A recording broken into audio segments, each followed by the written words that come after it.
Thirsty crow, प्यासा कौवा। एक बहुत गर्म गर्मियों का दिन था। आसमान में एक काला कौवा उड़ रहा था। Little crow flies left and right. Feeling thirsty. सूरज बहुत तेज चमक रहा था और कौवा बहुत प्यासा महसूस कर रहा था। कौवा गांव और खेतों के ऊपर से गुजरा। कभी इधर देखा, कभी उधर देखा, लेकिन कहीं भी पानी नजर नहीं आया। लंबी देर तक उड़ने के बाद कौवा थक गया और कमजोर हो गया। उसका गला सूख चुका था। वो बोला, पानी चाहिए वरना मैं गिर जाऊंगा। अचानक कौवे की नजर जमीन पर रखे एक मिट्टी के मटके पर पड़ी। उसकी आंखों में उम्मीद चमक उठी।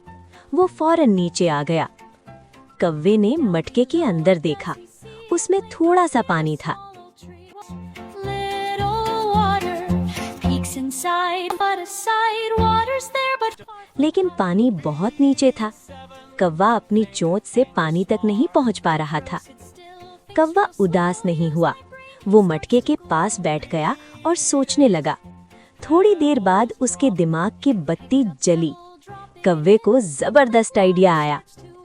कौवे ने छोटे छोटे कंकड़ उठाए। वो उन्हें एक एक करके मटके में डालने लगा। Stone by stone, soon the water's clear.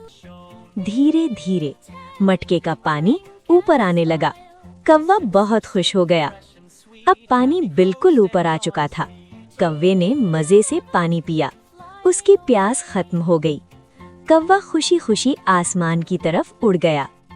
कहानी का सबक है, अक्ल और सब्र से हर मुश्किल हल हो जाती है। wings into the blue, flap flap wings into the blue.